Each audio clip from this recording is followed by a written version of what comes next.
Wait है वो इस पॉइंट से खींच रहा है। जो वेट है ना, इस पॉइंट से खींच रहा है और ये पॉइंट जो है वो पिवट पॉइंट बन रहा है। ठीक है। तो ये जो सब फ्रेम जो है मोटरसाइकिल की, तो यहाँ पर बहुत ही ज्यादा प्रेशर डाल रही है हिमालयन 450 के जो मेन फ्रेम पर सब फ्रेम प्रेशर डाल रही है।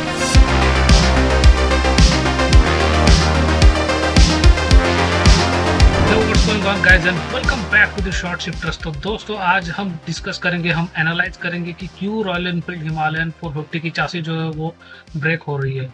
I am little bit late, but फिर भी मैं अच्छी तरह से डिस्क्राइब करने की कोशिश करूंगा, एक्सप्लेन करूंगा, आपको सिंपल भाषा में समझाने की कोशिश करूंगा कि क्यों हिमालयन 450 की चासी जो है वो ब्रेक हो रही है। ठीक है। तो सबसे पहले हम देखते हैं एडवेंचर 390 का एग्जांपल। तो दोस्तों केटीएम एडवेंचर 390 सबको पता ही है, बहुत ही फेमस एडवेंचर मोटरसाइकिल है इंडिया में। एंड इसकी चासी का एग्जांपल हम देखते हैं। इसकी चासी अगर हम देखें तो आप देख सकते हैं कि ये जो है एक मॉडिफाइड ड्यूक की ही चासी है। बट अगर हम इसको एनालाइज करें तो आप देख सकते हैं ये जो है इसकी मेन डाउन ट्यूब है, ये सब ट्यूब है नीचे, और इनके बीच में जो है वो बहुत सारे जॉइंट्स है। और साथ ही साथ आप देख सकते हैं कि जो सब फ्रेम जो है वो किस तरह से कनेक्ट है। एक तो यहाँ पर कनेक्ट हो रही है, स्विंग आर्म के जस्ट ऊपर कनेक्ट हो रही है यहाँ पर। ठीक है। और दूसरा कनेक्टिंग पॉइंट है यहाँ पर, और यहाँ से जो है चासी जो है और दो जगह पर कनेक्ट हो रही है। एक तो यहाँ पर है, ये छोटे से पाइप से कनेक्ट हो रही है, और दूसरी जो है वो मेन ट्यूब को कनेक्ट हो रही है टूवर्ड्स यू नो क्या कहते हैं, हैंडल बार के करीब कनेक्ट हो रही है। तो आप देख सकते हैं कि सबफ्रेम कितनी अच्छी तरह से कनेक्ट की गई है। तो सबफ्रेम पर मैं इसकी वजह से स्ट्रेस कर रहा हूँ दोस्तों, because subframe is most important part, one of the most important part of any adventure motorcycle. Because दोस्तों राइडर के साथ साथ जो पिलियन का वेट है वो सबफ्रेम पर ही होता है, टॉप बॉक्स का वेट सबफ्रेम पर ही होता है, पैनियर्स का वेट वो भी सबफ्रेम पर ही होता है। तो आप सोचो कितना ज्यादा वेट जो है वो सबफ्रेम पर होता है, एंड इसकी वजह से सबफ्रेम का जो है वो मेन फ्रेम के साथ अच्छी तरह से कनेक्ट करना इसी वजह से दोस्तों इंपॉर्टेंट बन जाता है। तो in this case of KTM adventure 390 बहुत ही अच्छी तरह से कनेक्ट किया गया है सब फ्रेम को मेन चासी से। And this is really good example of how adventure motorcycles chassis should be. तो दोस्तों आगे बढ़ते हैं। आगे का हमारा जो एग्जांपल है वो है दोस्तों होंडा की सीआरएफ 300। तो दोस्तों सीआरएफ 300, कुछ लोगों का कहना है कि ये मोटरसाइकिल जो है वो इंडिया में आ सकती है। I am not sure, but इसी वजह से मैंने इस मोटरसाइकिल का जो है वो एग्जाम्पल लेना पसंद किया। तो यहाँ पर आप देख सकते हैं होंडा की सीआरएफ 300 की जो चासी वो एक हाइब्रिड टाइप की फ्रेम है। ये जो है वो इतनी जो चासी है वो ट्विन स्पार फ्रेम है। ठीक है। और यहाँ से जो है वो डाउन ट्यूब भी जा रही है, तो सिंगल क्राइडल फ्रेम तरह है, डबल क्राइडल फ्रेम की तरह है, सॉरी। बट ये डबल क्राइडल और ट्विन स्पार फ्रेम का हाइब्रिड मॉडल है। और यहाँ पर अगर हम सब फ्रेम का एग्जांपल देखें, सब फ्रेम किस तरह से कनेक्ट की गई है, तो स्विंगाम के पिवट पॉइंट के थोड़ा सा ऊपर नीचे का जो पार्ट है, सब फ्रेम का नीचे का पार्ट स्विंगाम के पिवट पॉइंट के थोड़ा सा ऊपर, और ऊपर का जो पार्ट है आप देख सकते हैं जो ट्विन स्पार फ्रेम है उसके बीच से रॉड को कनेक्ट की गई है, जो सब फ्रेम का ऊपर का जो पार्ट है। और साथ ही साथ अगर आप डिस्टेंस को देखें आप इन दो कनेक्टिंग पॉइंट्स के, तो बहुत ही ज्यादा डिस्टेंस है। और इसकी वजह से दोस्तों वेट डिस्ट्रीब्यूशन जो है वो अच्छा खासा हो रहा है दोस्तों इस मोटरसाइकिल में, सब फ्रेम का along the line with main frame. यही यही चीज दोस्तों हमको देखने को मिलती है केटीएम के एडवेंचर 390 में भी। अगर हम एडवेंचर 390 का एग्जांपल देखें तो कितना ज्यादा मतलब जो है डिस्टेंस है, जो भी कनेक्टिंग पॉइंट्स है उनके बीच में, यू नो अच्छा खासा डिस्टेंस है सभी कनेक्टिंग पॉइंट्स के बीच में। और इसकी वजह से जो सबफ्रेम का जो वेट डिस्ट्रीब्यूशन है वो अच्छा खासा हो रहा है दोस्तों इस मोटरसाइकिल में। ठीक है। तो आगे बढ़ते हैं दोस्तों। आगे का जो हमारा एग्जांपल है सुजुकी एस एक्स 250। तो सुजुकी एस एक्स 250 में भी अगर हम देखें तो यहाँ पर मुझे दिख रहा है कि सिंगल क्रैडल फ्रेम है। तो यहाँ से जो है वो मेन टॉप ट्यूब जा रही है, ठीक है, यहाँ नीचे तक। और यहाँ पे डाउन ट्यूब है जो कि इंजन को पकड़ के रख रही है यहाँ से, ठीक है। और आप कनेक्टिंग पॉइंट्स देखिए, ये स्विंग आर्म के ऊपर और ये यहाँ पर टॉप ट्यूब पर। आप यहाँ पर देख ही सकते हैं नीचे के एग्जांपल में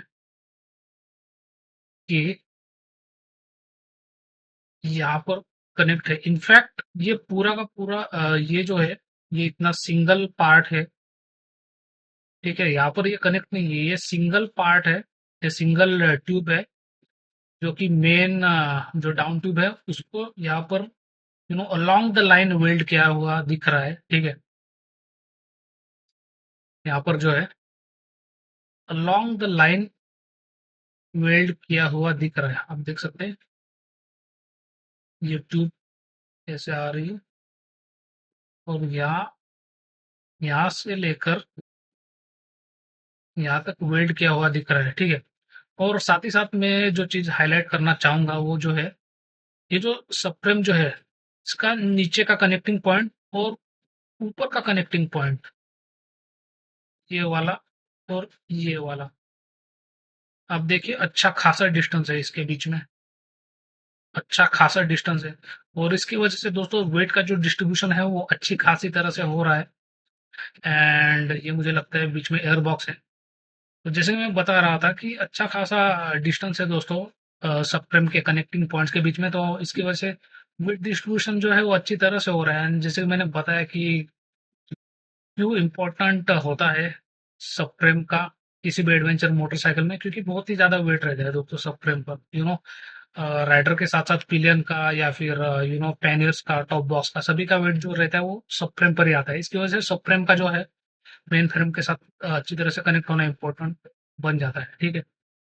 आगे बढ़ते हैं दोस्तों। अब आते हैं हिमालय की चासी की तरफ। तो हिमालयन की अगर हम चासी का एग्जांपल देखें तो यहाँ पर हम क्लियरली देख सकते हैं इस सबफ्रेम का नीचे का पार्ट यहाँ पर कनेक्ट हो रहा है और ऊपर का पार्ट यहाँ पर कहीं पर कनेक्ट हो रहा है, ठीक है। इस तरह से आप समझ लो, ठीक है। तो अब देखो कितना सा डिस्टेंस है, कितना सा डिस्टेंस है इन दोनों कनेक्टिंग पॉइंट्स के बीच में, कितना सा डिस्टेंस है। और ये डिस्टेंस तो है ही, साथ ही साथ कोई और भी कनेक्टिंग पॉइंट नहीं दिया गया। जैसे कि हमने केटीएम एडवेंचर 390 में देखा कि चासी यहाँ कनेक्ट हो रही है, जो मेन ट्यूब के बीच में से यू नो एक पाइप डाला है और वो पाइप ऐसे कनेक्ट हो रहा है एडवेंचर 390 के केस में, जो कि इसमें नहीं है। इसमें सिर्फ दो ही जगह पर जो है सबफ्रेम कनेक्ट है। और उसमें भी आप यहाँ पर देख सकते हैं, एक यहाँ पर और एक यहाँ पर। और आप हाइट देख लीजिए कितना कम डिस्टेंस है, कितना कम डिस्टेंस है। इसकी वजह से दोस्तों क्या हो रहा है, तो इसके वजह से दोस्तों वेट का डिस्ट्रीब्यूशन जो है वो बहुत ही मतलब पुअर है इस मोटरसाइकिल में। यहाँ यहाँ और यहाँ इसकी वजह से क्या हो रहा है, जो सबफ्रेम का जो पूरा जो वेट है, सबफ्रेम का जो पूरा जो वेट है वो इस पॉइंट से खींच रहा है। जो वेट है ना इस पॉइंट से खींच रहा है और ये पॉइंट जो है वो प्यूर पॉइंट बन रहा है, ठीक है। तो ये जो सबफ्रेम जो है मोटरसाइकिल की, तो यहाँ पर बहुत ही ज्यादा प्रेशर डाल रही है हिमालयन 450 के जो मेन फ्रेम पर सबफ्रेम प्रेशर डाल रही है इस पॉइंट में, इस एरिया में, इस जनरल एरिया में जो है वो बहुत ही ज्यादा फोर्स अप्लाई कर रही है ये जो सबफ्रेम है वो। और ये जो नीचे का कनेक्टिंग पॉइंट है वो एक पिविट पॉइंट की तरह एक्ट कर रहा है, ठीक है ना। तो इसकी वजह से दोस्तों मुझे लग रहा है कि ये जो चासी जो है वो एग्जैक्टली यहाँ से ब्रेक हो रही है,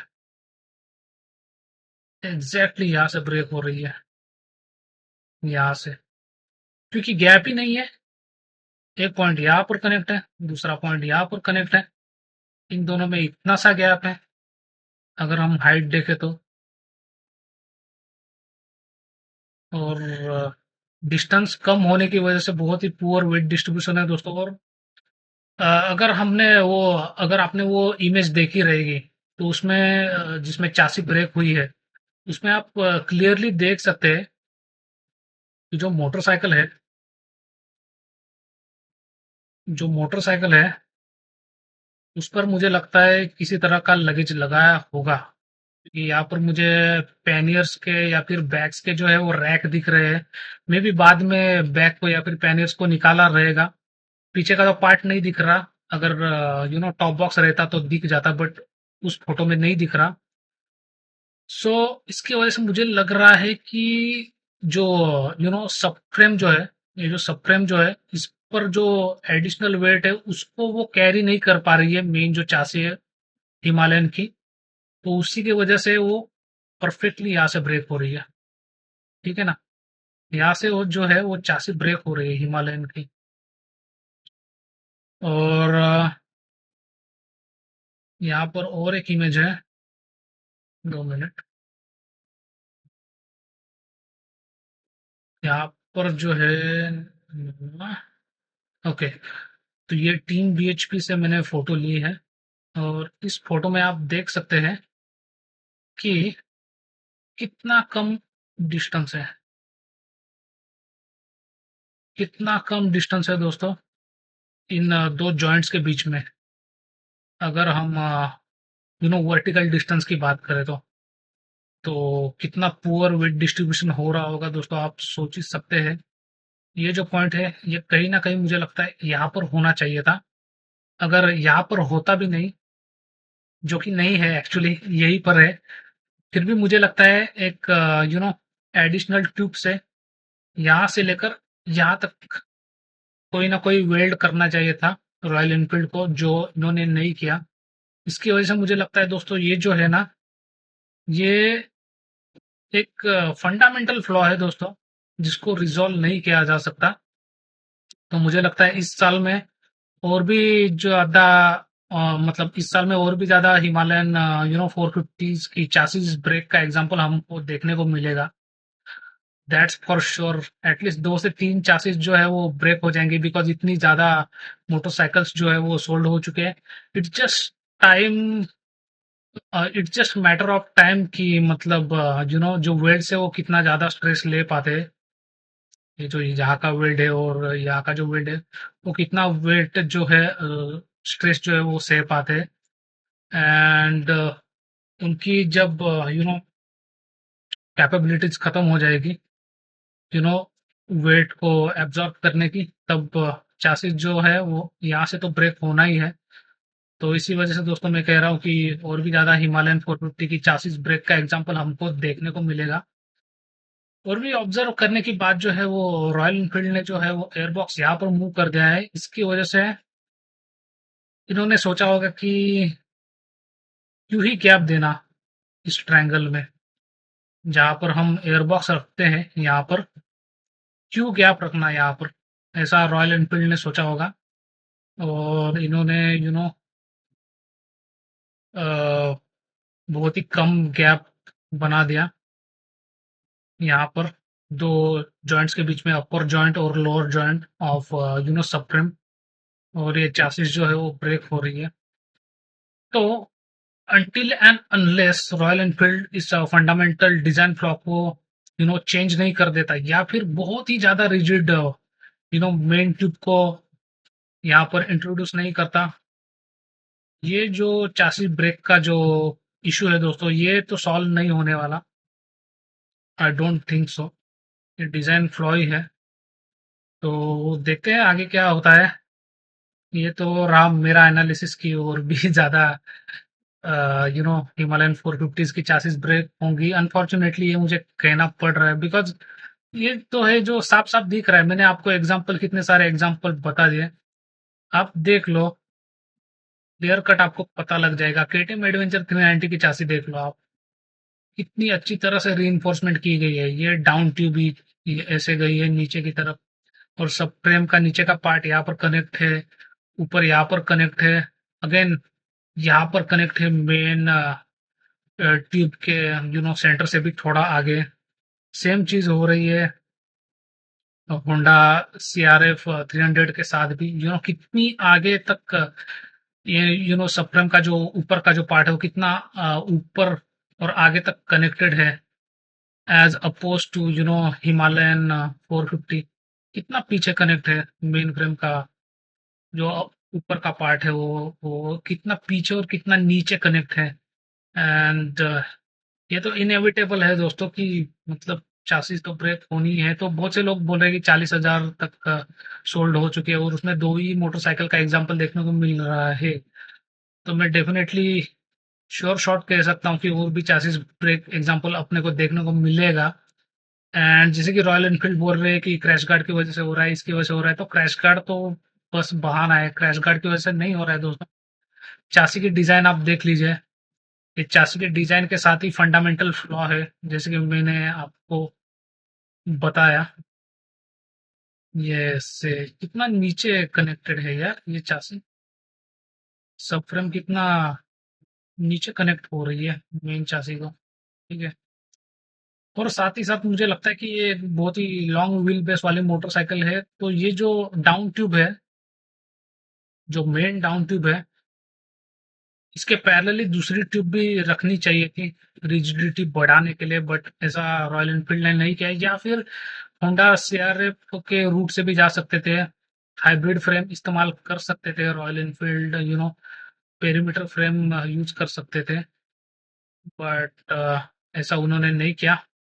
so anyways that's it for this video guys. Hope आपको ये एनालिसिस अच्छा लगा होगा तो लाइक कीजिए, कमेंट कीजिए और आपके दोस्तों के साथ शेयर कीजिए। मैं मिलता हूँ आपको अगली वीडियो में। Until the next one, take care and bye bye.